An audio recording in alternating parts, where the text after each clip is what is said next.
Oke, halo semuanya, dan selamat datang kembali. Hari ini kita bakal nyelam ke sebuah dunia sihir yang tersembunyi di balik gunung yang megah, di mana seorang gadis biasa ternyata dipanggil untuk sebuah takdir yang luar biasa. Yuk, kita ikuti petualangan Rinjani. Nah, semuanya itu berawal dari satu momen ini, sebuah pemandangan yang benar-benar bikin penasaran. Sehelai bulu emas misterius yang melayang-layang di udara, seolah-olah manggil pahlawan kita ke sebuah takdir yang gak pernah dia bayangin. Sebuah panggilan yang bakal ngubah hidupnya selamanya. Dan ini dia nih tokoh utama kita, Rinjani. Seorang gadis 12 tahun yang namanya sama megahnya dengan gunung tempat dia tinggal. Dan semangatnya juga sama liarnya. Tapi jangan salah sangka ya, dia tuh bukan kayak pahlawan pilihan dari ramalan kuno atau gimana. Dia cuman seorang penjelajah cilik yang super penasaran sama dunia. Takdirnya itu bukan ditulis di kitab-kitab kuno loh. Semuanya dimulai dari serangkaian kebetulan. Pagi itu, dia ngeliat sehelai bulu emas yang indah banget. Rasa penasarannya bikin dia ngejar bulu itu. Sampai akhirnya dia kepleset dan jatuh ke sebuah gua yang tersembunyi. Dan di ujung kegelapan gua itu, dia nemuin sesuatu yang luar biasa. Sebuah portal yang berkilauan, gerbang ke dunia yang sama sekali nggak dia kenal. Cuma butuh satu langkah. Satu langkah penuh keberanian. Dan Rinjani ninggalin semua yang dia kenal. Dia masuk ke sebuah alam sihir yang bikin takjub, Taman Surgawi. Dan sejak saat itu, hidupnya nggak akan pernah sama lagi. Coba deh kalian lihat bedanya, gila banget kan? Di satu sisi, dunia Rinjani yang ya kita semua kenal lah, dengan satu matahari dan rumput hijau. Tapi di sisi lain, Taman Surgawi, ini benar-benar kayak dunia fantasi yang jadi nyata. Dua matahari bersinar di langit, rumputnya berkilauan kayak perak, dan sungainya ngalir dengan cahaya biru. Ini benar-benar dunia yang beda banget. Ya, namanya juga petualangan fantasi. Nggak lengkap dong kalau nggak ada pemandu yang asik. Kenalin, Luto, makhluk mirip berang-berang yang super cerewet, pintar, dan to the point banget. Dia langsung jelasin kalau Taman Surgawi ini bukan cuma tempat yang indah, tapi juga titik penyeimbang antar dunia yang rapuh banget. Nah, disinilah masalahnya mulai muncul. Luto nunjuk ke langit, ke sebuah bayangan aneh yang merayap di salah satu matahari. Sebuah noda kegelapan yang kemarin tuh nggak ada. Keseimbangan taman yang rapuh ini mulai goyah. Kegelapan udah nemuin jalan masuk. Dan di tengah krisis kayak gini, takdir Rinjani akhirnya terungkap. Dari yang tadinya cuma anak cewek yang tersesat, sekarang dia punya gelar keren, penjaga cahaya. Sebuah panggilan buat ngebangkitin kekuatan kuno demi ngelindungin seluruh alam sihir ini dari kehancuran. Reaksinya, ya persis kayak kita-kita lah.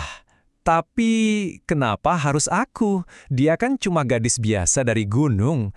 Pertanyaan inilah yang bikin perjalanannya jadi terasa nyata banget. Sebuah keraguan yang harus dia taklukkan biar bisa jadi pahlawan yang dibutuhin taman ini. Walaupun ragu, Rinjani tetap milih buat maju.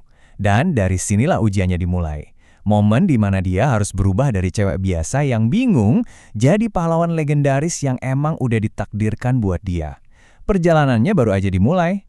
Konfirmasi pertamanya datang dari jantung taman itu sendiri, namanya Batu Hati. Batu itu kayak bisikin dia, ngenyakinin perannya, dan ngungkapin sebuah kebenaran penting. Kekuatan yang dia butuhin, cahaya itu, ternyata udah ada di dalam dirinya selama ini. Oke, jadi perjalanannya ini berjalan lewat serangkaian ujian. Pertama, pengakuan dari Batu Hati. Terus, dia ngebersihin hutan berbisik pakai kekuatan kenangannya. Di Danau Cermin, dia dapat tongkat kuno sama visi masa depan. Dan terakhir, dia nerima batu kenangan dari roh penjaga pertama. Setiap langkah ini bikin dia makin kuat dan percaya diri. Nah, dengan kekuatan dan pede yang baru, Rinjani sekarang siap buat ngadapin kegelapan yang sebenarnya. Pertarungan buat inti taman bakal segera dimulai. Dan ini bakal jadi ujian terberatnya. Situasinya sekarang gawat banget, udah kritis. Taman itu sendiri sekarat, kekuatan hidupnya kayak dikuras habis. Makanya Rinjani dan Luto harus berpacu dengan waktu menuju jantungnya, pohon suaka. Kalau mereka telat dikit aja, seluruh dunia ini bisa lenyap. Dan di sana dia akhirnya ketemu langsung sama biang keladinya, sosok berjubah. Nah, yang bikin menarik tuh ini, si penjahat ini nggak ngelihat dirinya jahat loh. Dia malah ngaku sebagai keseimbangan, bilang kalau taman ini harus hancur biar dunia baru bisa lahir. Gila kan filosofinya? Dengan dua pandangan yang beda banget dan nasib dunia jadi taruhannya ya. Udah nggak ada waktu lagi buat ngobrol, nggak ada jalan buat mundur. Pertarungan terakhir buat merebut jantung Taman Surgawi dimulai. Tapi cara Rinjani ngelawan itu beda. Bukan pakai amarah, tapi pakai harapan. Dia bikin perisai cahaya, fokus ke semua kenangan indah di taman, dan nyalurin semua keberaniannya ke tongkat itu. Hasilnya, bung, gelombang cahaya murni yang dahsyat banget meledak dari dirinya. Dan berhasil, sosok berjubah itu kalah. Seiring pohon suaka mulai pulih, pohon itu ngasih Rinjani sebuah hadiah, bunga hati. Ini bukan sekedar piala ya, ini tuh pengakuan dari tamannya sendiri yang negasin statusnya sebagai penjaga sejati. Oke, jadi dia udah nyelamatin satu dunia. Keren banget kan? Tapi perjalanan seorang pahlawan tuh nggak pernah sesimpel itu. Karena petualangan yang sejati nggak akan pernah benar-benar selesai. Setelah pertarungan dahsyat itu, Rinjani akhirnya pulang. Balik lagi ke dunianya, ke kehidupannya yang biasa. Dia mikir, babak luar biasa dalam hidupnya itu udah selesai. Petualangannya udah berakhir. Tapi ternyata ada satu kejutan terakhir. Tiba-tiba Luto muncul di dunianya dia. Bukan di taman, tapi di rumahnya Rinjani. Pesannya singkat tapi genting. Taman dalam bahaya lagi dan mereka butuh dia balik. Ternyata tugasnya belum kelar. Nah, ini dia poin utamanya. Pengalaman kayak gini tuh ngubah seseorang selamanya. Rinjani bukan lagi cuma anak cewek biasa dari gunung. Dia itu seorang penjaga. Ini ngebuktiin kalau ada beberapa tanggung jawab yang emang melampaui batas antar dunia. Dan ini ngebawa kita ke sebuah pertanyaan yang dalam banget sih. Cerita Rinjani ini mungkin fantasi ya, tapi temanya tuh universal banget buat kita semua.